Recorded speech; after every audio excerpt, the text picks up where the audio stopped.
Okay, so last session we talked about some good news. We talked about how we can actually create a working blockchain. We showed how the incentives work, why people actually do the mining. This session is going to start with some bad news, and I'm going to talk about centralization now. So one of the main topics that we were focused on was to have a decentralized currency. And I gave a relatively weak definition of decentralization. I said that our system is decentralized if anyone can take any of the roles in the system. For example, anyone can mine, and there are no difference in permissions for the different nodes on the network. But actually, later on, we saw that when you're a miner, the probability that you get to add the next block is actually proportional to your computational power, right? So as a miner, you would just keep computing hashes until you find a block that has a small hash. And of course, you're more likely to find this block if you have a higher hash power. So there is a very important assumption in Bitcoin, and this is Bitcoin's honesty assumption.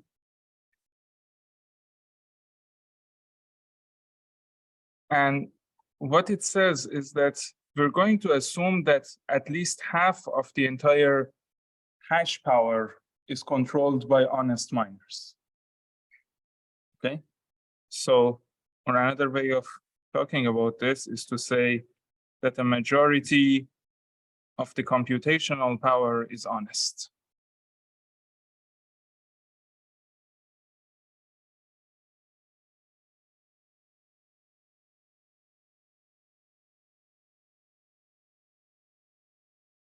And generally throughout this course, whenever I talk about honest, I just mean that they follow the protocol and they don't do anything fishy. They don't try to, I don't know, blacklist someone or change the order of transactions or anything like that. Okay, but what happens if this assumption does not hold?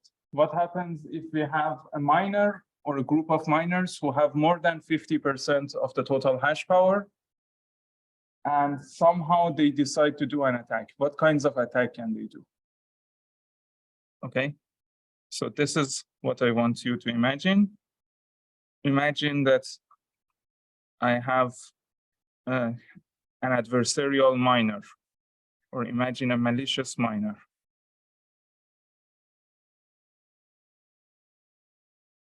And let's say that this miner has really invested in equipment and they have great hardware. They can compute a lot of hashes every second.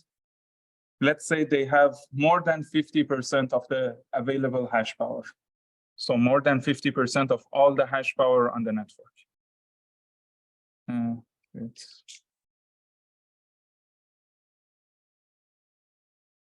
More than half of the hash power. And by hash power, I just mean the number of hashes they can compute in any given unit of time, in a second, let's say. What can this malicious miner do? Well, they can actually fork the blockchain, right?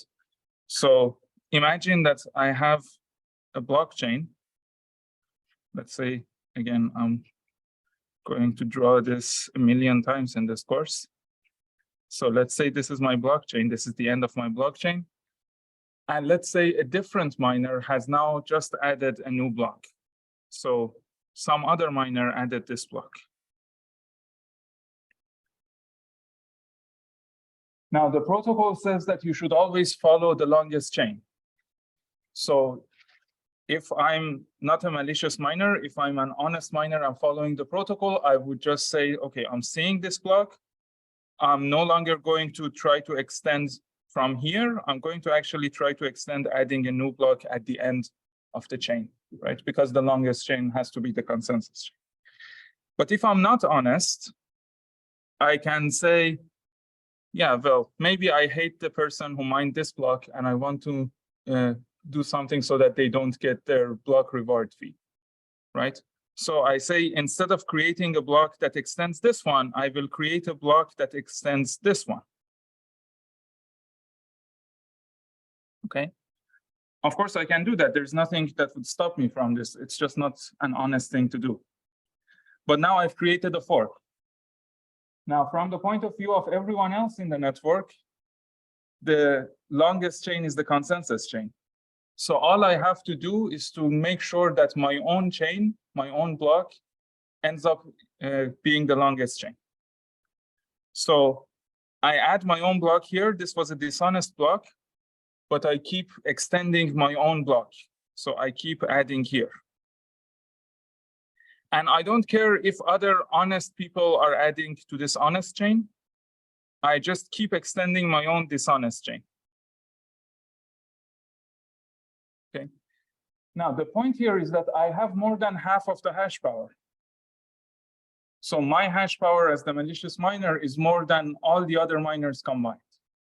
So no matter what the other miners do, eventually my chain is going to get longer than their chain.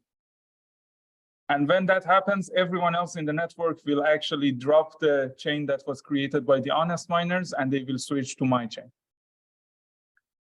So this is sometimes called a 51% attack.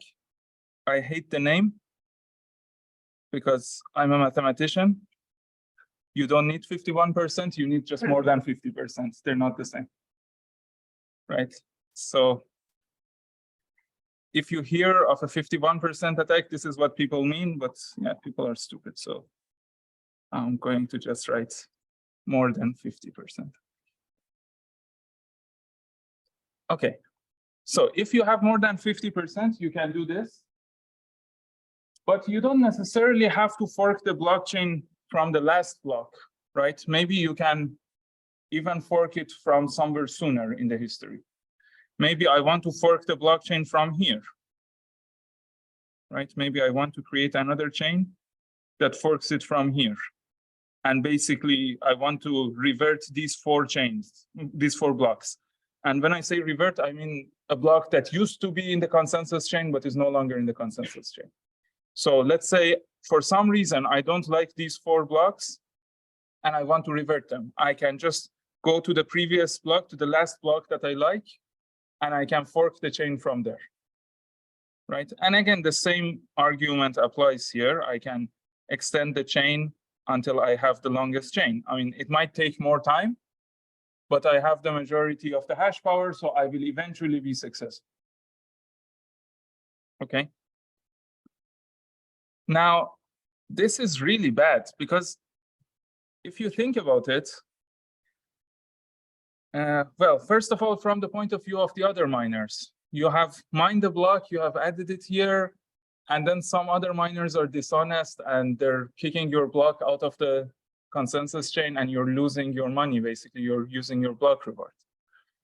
But it's also terrible from the point of view of people who are transacting. So when these blocks are reverted, all the transactions in these blocks are also reverted. So when this malicious chain becomes the longest chain, everyone on the network, every honest participant on the network is honestly following the protocol and switching to the longest chain. So if you had some transactions here, all of those transactions are gone. Now, in a sense, this is almost as bad as having a centralized ledger, right? Probably even worse in some sense, because when we had a centralized ledger, the central bank could not revert the history. They couldn't change that. But here, actually, you have a situation where a malicious miner can change the history and they can rewrite it from wherever they want, right? But of course, the important point here is that this is extremely costly. So you have to have more than half of the hash power. And these days, having more than half of the hash power would need some investment that is probably billions of dollars. So effectively, only governments can do this. So if the American or the Chinese government want to shut down Bitcoin, this is an easy way to do it. You just buy a lot of equipment, you maximize your hash power, you make sure you have more than 50%, and then you start reverting everything from a year ago. And then everyone will panic. They will realize that the system doesn't work. And yeah, the entire thing crashes. So we really need the honesty assumption. We need to have the assumption that the majority of the computational power is honest. And again, here by majority, I also mean the mathematical definition. So I mean more than 50%. More than 50% of the computational power is honest. But now I don't need my malicious miner to just be one person, right? If we have a bunch of people who collude together, and then they have more than 50% of the computational power combined, they can also do the same kind of attack. Okay. Now, I have some bad news for you. This is the distribution of the hash power right now. Okay, so this is based on the last 24 hours, but I can show you maybe the last 1 year. It doesn't really change that much. So we actually have 3 miners, to be more specific, 3 mining pools that have more than 50%. So if only these 3 collude with each other, they can bring Bitcoin down, or they can do whatever they want. They can rewrite the history. Okay. Now, so based on that, unfortunately, the bad news is Bitcoin is not really decentralized. It's decentralized in the sense of my first definition, which said that everyone has the same permissions. But of course, some people are richer, some people are putting more resources into computing hash. And so they can effectively control the entire system. So it's not decentralized in the sense that it is controlled, it can be controlled, let's say, by a very small number of people, or a small number of corporations, or whatever you want to call these pools. So these actually, sometimes even the top 2 pools can have more than 50%. So only if 2 people collaborate, they might be able to do this kind of attack. And back in 2014, there was a moment where there was 1 pool that had more than 50%, and everyone was thinking that it will die. Yes. Wouldn't an attack like that greatly devalue Bitcoin? So that's an incentive point not to. Yes, that's exactly the reason why we still have Bitcoin. So these people, they're miners, and they have invested a lot into mining. So they don't want to do an attack like that, because they think that if they do an attack like this, then, well, the entire Bitcoin ecosystem will crash, and then no one will use Bitcoin, and they will lose their mining revenues. But that's a very unconvincing kind of argument, in the sense that, well, we know who these people are. So again, if you're the US government and you don't like something on the Bitcoin network, you don't like a transaction, you can just go to these 3 people and say, hey, I want you to revert this, or else, I don't know, there will be legal consequences. So it's not as free as you think it is, and the governments can actually control it. Okay, so let's go back here. But if we want to continue with this argument that, oh, as a miner, you don't want to revert anything, because if you revert something, then, so let's say if you revert, I don't know, a year's worth of transactions, then everyone would panic and leave Bitcoin. That's true. But you can easily revert 1 block, right? No one would notice that. If you revert 1 block, that's just a normal fork. It happens all the time. So we can even have a more than 50% attack that is not really detectable, in a sense. So here's another thing that I can do. If I have more than 50% of the hash power, I can do double spending.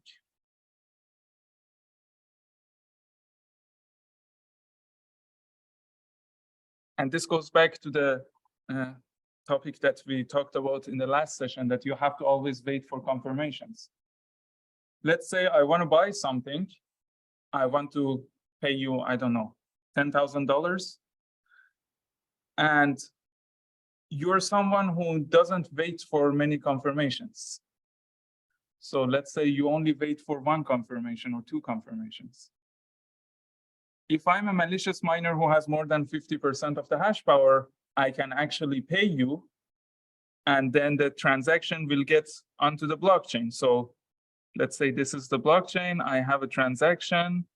Let's say this is transaction 1, and Alice is paying Bob here. So Alice pays Bob, I don't know, whatever, 100 Bitcoins. And then I have a transaction 2 that is double spending, and Alice pays herself the same 100 Bitcoins.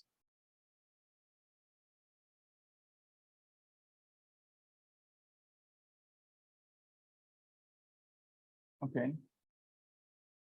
So let's say Alice is the malicious miner who has more than 50% of the hash power. Now, here's what I can do as the malicious miner. I wait for my transaction to get into a block, and then I immediately fork it from here. And I put the other transaction in. Okay. So this is going to be a fork that is not really detectable because it's not a very deep fork. People are not very surprised if 1 block gets reverted or if 2 blocks get reverted. That happens all the time. And if you have not waited for a large enough number of confirmations, then I can just keep extending this block. And then when it gets longer, transaction 1 will be out of the consensus chain, and I have successfully done a double spending.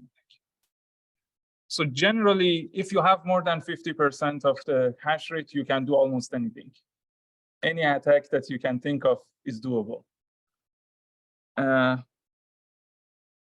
But, well, one of your homeworks, actually, I think it's the next homework, is about what happens if you don't have more than 50%, but you still have a huge chunk of the hash rate. It turns out you still can do a lot of attacks. Okay, so I'm not going to give you the solution for the homework, but just imagine this scenario. Let's say that I'm a malicious miner who has 20% of the total hash power. Okay, and let's say that I see a block that is added and I don't like that particular block. Okay, so I would just announce, I would just write a blog post and I say, I will not extend any chain that has this block in it. Now I have 20% of the total hash power. So 20% of the hash power is saying, I'm not going to extend this block. Now every other miner would be afraid of that. Because as a miner, when you're adding new blocks, you're spending a lot of time solving the proof of work. And you're hoping that the block that you're adding would end up in the consensus chain. Now, if another big miner is saying, I'm not going to extend this, you're not going to risk it. So basically, again, the situation is this. I have my blockchain. This is the last honest block that was added. And then as one of the big miners, I don't know, let's say I'm this one, Foundry USA. I just announced that for some reason, I don't like this block. Maybe this block is doing, I don't know, something that is illegal in my country and my government is telling me I cannot extend this block. Or maybe as the miner, I just don't like this block. It has a transaction that I don't like. So I just say I'm blacklisting this block and I'm not going to extend any chain that contains this block. And at the same time, I also propose a fork here. I add a different block. Now what happens? All the other miners in the network know that I'm going to extend this dishonest fork. I'm not going to extend the original one. So they have a choice. Remember when we had a fork, the miners could choose which side to extend. But they know that 20% of the hash power is only working on this one. So if they choose to work on this one, they have a lower chance of getting their block into the consensus chain. So everyone is basically bullied into doing this, even though I had only 20% of the hash power. And actually, I can do the same thing to blacklist transactions. I can say, I don't like a particular person. I don't like a particular public key. and I want to blacklist them. So I will not extend any chain that has any transactions with this particular public key in it. And then all the other miners will be too afraid to add these transactions to their blocks, and those transactions will basically die. Okay. Yeah, so at the end of the day, capitalism is stronger than all of our technologies. Okay, but another point I just wanted to tell you is about the difficulty. So last time I told you that we adjust the difficulty so that we have almost one block every 10 minutes. In practice, actually, it's not working that great because the formula is a bit off. So we're getting a block every 9.5 minutes. But here's the chart of the total hash rate. Okay, and let me just show it maybe in the past months. Okay, the blue one is the total hash rate. These numbers are crazy. So it's the total hash rate in terahashes per second. So the unit is 10 to the power of 12 hashes per second. And as you see here, right now, the hash power of the network is something like, oh, where is it? No, it's this side. Yeah, it's 318 terahashes per second.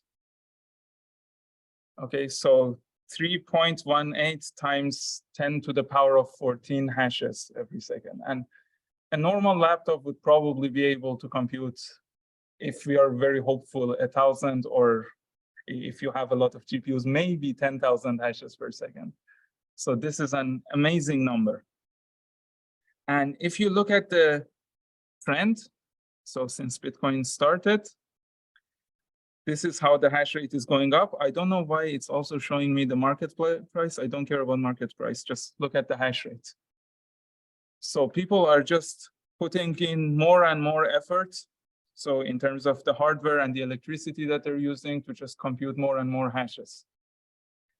And of course, at the same time, the block reward is remaining the same, or it's even getting cut in half every 4 years. So that's one of the reasons why the price of Bitcoin generally tends to go up. Of course, there's also a lot of speculation, and then those people crash the market. But yeah, so as a normal person, you have really no chance of being a successful miner here.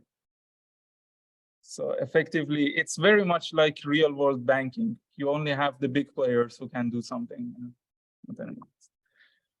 But coming back to this attack, actually, we have even more bullying and peer pressure going on. And here's the thing. These are things that are not really written in the protocol. No one thought about them, but they're important. So let's say I'm creating these blocks as a miner, and let's say I'm a small miner. So maybe I have a hash rate that would, on average, give me a new block every year. So I'm just mining on my own. I have invested in some mining equipment, but my hash rate is not that great. I can find a block every year. Now, let's say that at some point, I get lucky and I find a block. So I'm very happy. I'm adding my block here as a small miner. But now let's say that I'm unlucky, and at almost the same time, one of the big miners also finds a valid block. Okay, so let's say one of those top 3 or top 4 finds a valid block at almost the same time as my block. So they also add their block here. Now,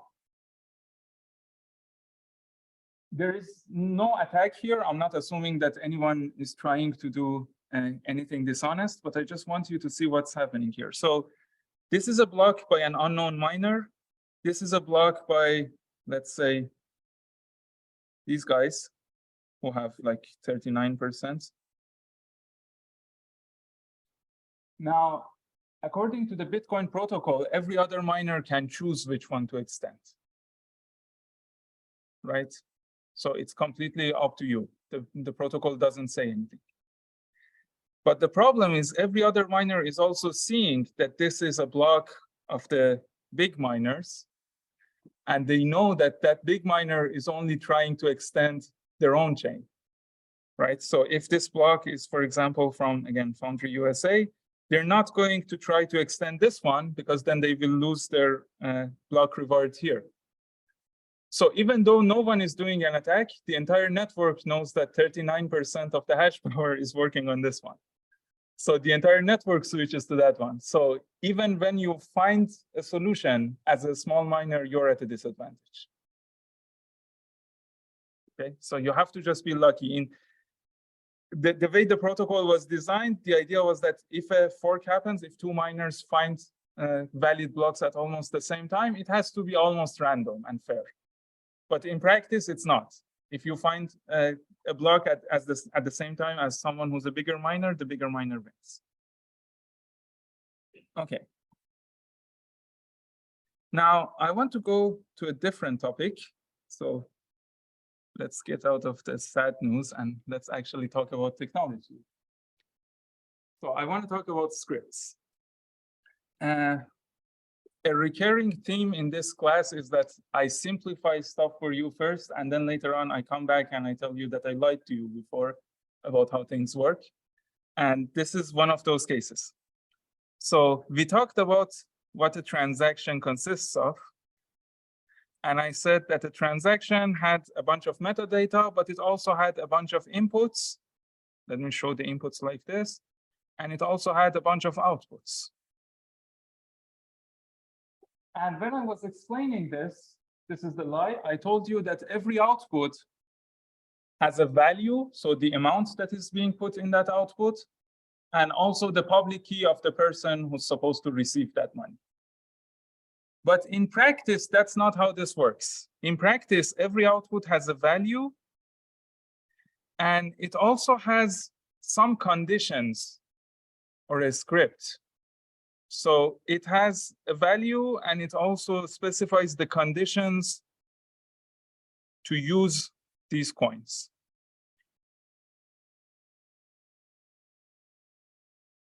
Okay, and we kind of have a mini programming language that we can use to write these conditions. So again, in practice, usually these conditions are just that if you want to use this particular output, you have to give me a signature that I can verify using this particular public key. So in that sense, I didn't lie to you. For the vast majority of the cases, the outputs are just giving a public key of the recipient. And the idea is that anyone who wants to spend this should give me a signature that matches this key, matches this identity. Okay, but you're not really limited to that. You can write any script, you can write any condition here, as long as you can write it in the Bitcoin scripting programming language. We're not really going to talk about this language. It's not a great language, honestly. It's also very limited. At some point in this course, we will talk about Ethereum, which is much better in terms of programmability. But basically now the way it works is that I have some conditions to use this money. And also whenever I have an input, I have to satisfy the conditions, right? So this input is using an output of a previous transaction. And that output has set down some conditions for using those coins. So when I'm using it in this input, I have to satisfy those conditions. Okay, so I have to, let's say, if I want to just give you an example, maybe instead of saying that I just need one signature to spend this money, maybe I say I want to require signatures from two people. Require signatures from A and B, Alice and Bob. Right, so if I write a condition like this, then this money can be spent later on only if both Alice and Bob sign the transaction that is spending it. Right? And then whenever I'm spending something in a transaction, whenever I'm using some output of a previous transaction as the input of my current transaction, I have to satisfy the conditions for using those coins, using those outputs. Okay, so here I have to give it some parameters. So again, this one, of course, also has a value, but it also has some parameters that are used to, let's say, spend the outputs, spend the coin. Now, again, the programming language is such that these conditions are actually just a script. So you write a script in that programming language, and these parameters are also scripts, right? But in practice, we don't look at it like that. In practice, we just, our intuition is that in order to spend a coin, in order to spend an output, you have some conditions that you have to satisfy. And you have to satisfy them when you take that output and put it as an input in your transaction. Okay. Now, why is this useful? Well, we can do a lot of really nice things with this scripting language. And let me give you an example. Oh, this example will take too long, so maybe next time. Let me give you this one. Suppose that you want to have a lot of micropayments. So this is my scenario. Let's say that Alice is a customer. And let's say Bob is, I don't know, let's say a mobile phone operator, or yeah, a mobile network. And I'm going to be really old school here, and I'm going to say that Alice wants to make a phone call and she has to pay per minute, right? So Alice makes a phone call and every minute she has to pay some fixed amount. Okay, so Alice makes a phone call and has to pay, well, the amount is going to be really small, right? So let's say, I don't know, 0.1 HKD per minute. And even this is too expensive these days. Okay, but she wants to pay it using Bitcoin. And we talked about transaction fees before, right? So I cannot, so first of all, no one knows how long Alice is going to talk. And the other problem here is that I cannot create one transaction for every minute. Because if I create one transaction every minute, I'm paying something like $50 for every transaction fee just to spend this much, which is like something like 1 US cent. So that makes no sense. I cannot do that. Well, one thing that I can do, and this is how these phone bills, actually prepaid SIM cards work in the real world, is that Alice can just deposit some money with Bob, right? So Alice can maybe pay Bob, I don't know, 100 Hong Kong dollars, and then they just keep track of her usage. But the problem with this kind of solution is that it's not trustless. So in my scenario, I want to also add that neither side trusts the other. Okay, so Alice does not trust Bob.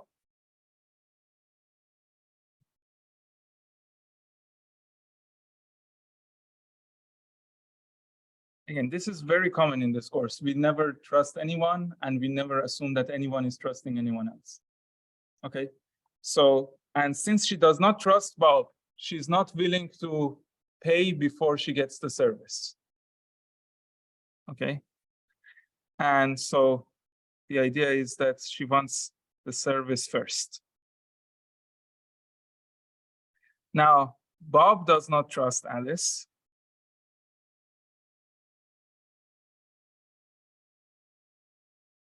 So he's not willing to let Alice just have her phone call and then pay at the end of it. So he wants payment first.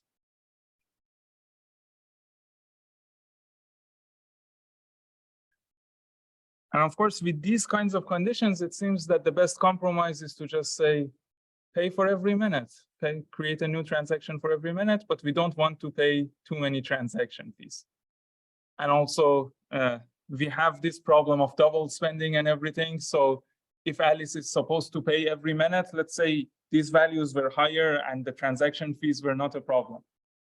If Alice has to pay every minute, Bob has to get a new transaction every minute, but Bob has to wait for a whole hour to get confirmation on these transactions, right? And Alice can double spend.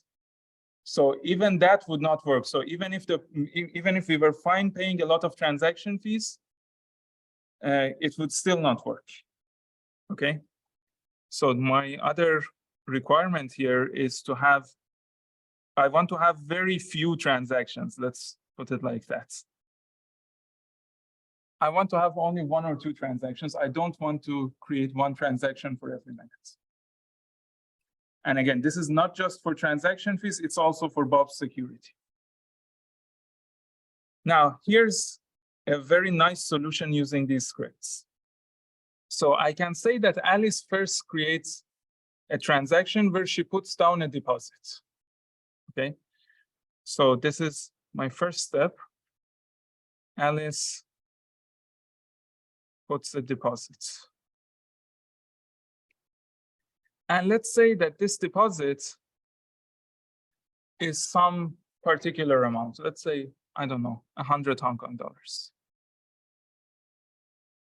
And since I prefer to work with integers, let's say that she has to pay 1 Hong Kong dollar for every minute.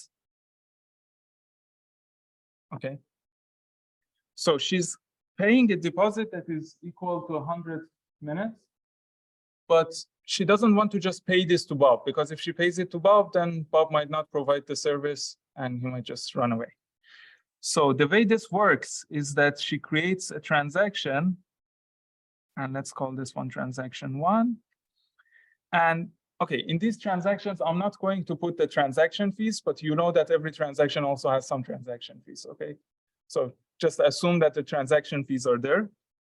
So she's putting 100 Hong Kong dollars in.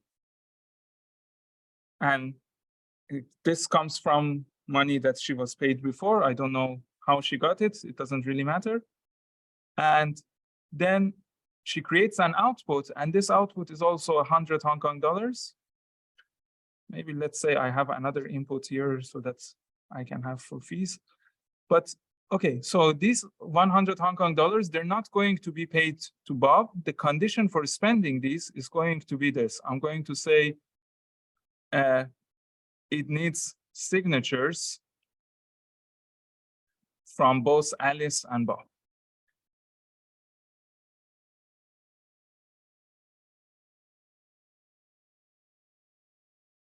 Okay, so I'm locking down 100 Hong Kong dollars. And in order to access these 100 Hong Kong dollars, one needs to provide a signature by both sides, by both Alice and Bob. Okay. Now, in the next step, okay, we publish this on the blockchain. So transaction 1 is published on the blockchain, the money is locked. So Alice puts down this deposit and publishes transaction 1. Bob might want to wait for confirmation for transaction 1. He can wait for 6 confirmations, that's fine. So we wait until we're completely sure that transaction 1 is definitely on the blockchain. Now, here's the second step. Let me write the second step here because I want to put the transaction here. So Alice makes her phone call. So Alice starts her phone call. Now, in order to start her phone call, she has to pay for the first minutes, right? So here's what she does. She creates a transaction, another transaction, that's using these 100 Hong Kong dollars, the deposit, as an input, and then transferring them like this. It's sending 1 Hong Kong dollar to Bob, and 99 Hong Kong dollars back to Alice. Okay, she creates this transaction, she signs this transaction and sends it to Bob, but she does not publish it on the blockchain. Now, let's see what happens from Bob's point of view. So we know that this one is already on the blockchain. And Bob has already received this transaction from Alice. Now, in order to use this 100 HKD that was locked here, this transaction has to be signed by both Alice and Bob, but it's only signed by Alice. So Bob can sign it at any time and publish it. And if he signs it and publishes it, then he gets $1 Hong Kong and 99 goes back to Alice. Okay. Now, this is what happens when Alice starts her phone call. So she can give this to Bob and she can talk for 1 minute. And then at the beginning of the second minute, Alice creates another transaction. And this transaction is also, again, taking the same deposit as an input, but it's now paying 2 units to Bob and 98 units to Alice. Okay. And again, these transactions, they're always signed by Alice and they're not put on the blockchain. They're just given to Bob. And they're invalid transactions right now because for these transactions to be valid, they need signatures from both Alice and Bob. So only Bob can make them valid. And this continues. Let's say Alice talked for, I don't know, K minutes. And then the last transaction that she gives to Bob is a transaction that is giving K units to Bob and 100 minus K to Alice. And it's again using the exact same input. It's using the 100 HKD that was put into the deposits. And of course, I'm assuming that she's speaking for at most 100 minutes. If she wants to speak for more, she has to put a larger deposit in the beginning. Now, when she hangs up, Bob has all of these transactions. And Bob can choose to sign any one of these transactions and publish it, right? But of course, Bob will sign the last one because that's the one that's paying the most to Bob, right? So in the next step, step 3, is that Bob signs the last transaction he received from Alice and publishes it on the blockchain. And of course, we have the normal story that it will be propagated, it will reach a miner, the miner will add it to a block, we wait for confirmations, all that nice things.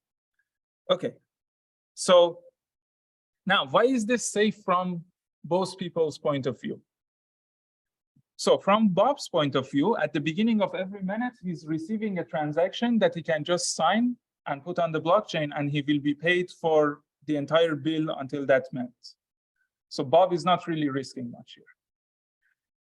From Alice's point of view, it's also safe because even though it's true that Alice is signing all these transactions and giving them to Bob, they are all using the same output as their input. So Bob can publish only one of these transactions. If Bob signs and publishes more than one of these transactions, then that's a double spending. And at the end of the day, only one of them end up on the blockchain. So that would be a stupid attack from Bob. So Bob would always prefer to just sign the last one. Okay. So now we're sure that no one can do any kind of attack here. And if Alice speaks for K minutes, she pays for exactly K minutes. But now let's see, do we have these properties? Yes, Alice is not trusting Bob. I mean, you can probably argue that she's trusting Bob in increments of 1 minute, but that's not so big. So yeah, it might be that you pay Bob for the first minute and then he doesn't deliver the first minute, but you will lose a very small amount of money, right? Bob is definitely not trusting Alice because this is prepaid. It's prepaid by the minute, so that's fine. How many transactions do I have? Well, I'm creating a ton of transactions, but actually only 2 transactions are ending up on the blockchain, right? There is this transaction which puts down the deposit and it goes on the blockchain. And then from these transactions, only the last one is ending up on the blockchain. So I only need 2 transactions and I'm going to pay transaction fees only twice, which is good. So this is something that is much more affordable. No matter how long I talk, I'm only paying 2 transaction fees. And well, the other thing here is, okay, yeah. I think all of these are fine. But there is one attack that we can still do. And that's from Bob's side. So this is the kind of analysis that you have to do probably in your last homework. In homework 4, you will see these things. You have to find attacks on some protocols. So let's say I have this protocol here. This is how I'm paying. Now, let's say Alice talked for only 5 minutes. So she has 100 Hong Kong dollars basically locked here in deposit. And it can be retrieved only if both her and Bob, both she and Bob sign it. Right? But the problem is that, well, she's giving, let's say, 5 transactions like this to Bob. What happens if Bob does not publish any of these transactions? Right? Of course, a classical game theoretic analysis would say that why would Bob not publish this? Bob wants to get paid. So if you publish one of these transactions, you're getting paid for the amount that is written in that transaction. But actually, if Alice spoke for only 5 minutes, and if I'm Bob and I don't publish this second transaction, I don't sign it and publish it, what I'm doing is I'm saying, I'm willing to lose $5, but you as Alice would lose $95. Right? So I can threaten Alice and I can say, either give me another transaction that is, let's say, 50-50, or I will not publish any of these transactions. Right? And then you see that, I mean, it doesn't make game theoretic sense, but it does make psychological sense. And Alice doesn't have any option here. So the problem here is that this protocol actually allows Bob to extort Alice. And we want to stop the extortion. We want to make sure that Bob cannot extort Alice. So how can we fix this? Well, I can just change the condition here. So the condition here was that these 100 HKD can be retrieved if we have signatures from both Alice and Bob. But the problem is, what if Bob wants to do extortion and doesn't want to sign at all? Well, I just add another condition here. I say, or I will just have a signature from Alice.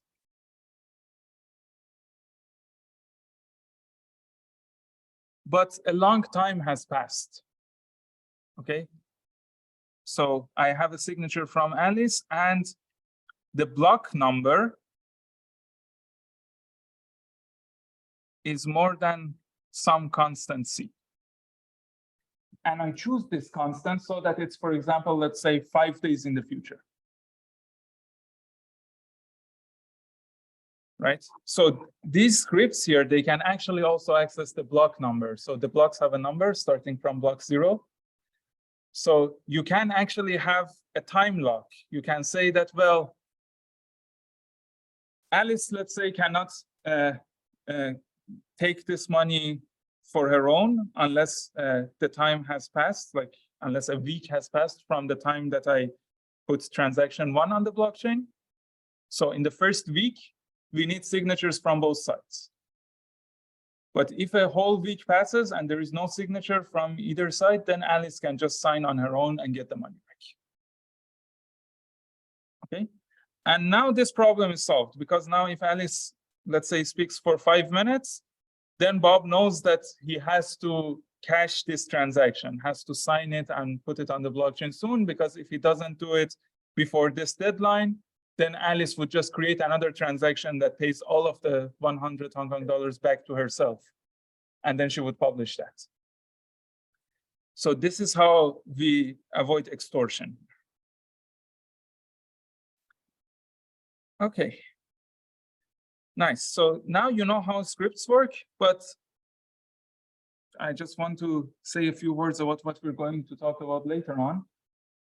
The problem with the scripts in Bitcoin is that we have a very kind of limited programming language. And the programming language in Bitcoin, the script programming language in Bitcoin cannot do really interesting things. So that's why we will have smart contracts and other cryptocurrencies that actually allow you to write any program. But the other point that you have to know, and this is again a bad news for the real world. So the bad news I have for you is that a lot of the miners have a whitelist of allowed scripts. So there are many scripts that you can actually write in the scripting programming language of Bitcoin. But if you do that, no miner will mine your transaction. No miner will add your transaction to their block. So in practice, miners have whitelists of transactions.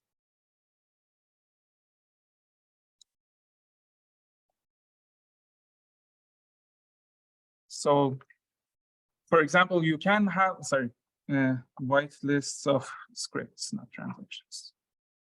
Okay. Just add it here. So you can write normal scripts, something like require signatures from both sides, or something like this one.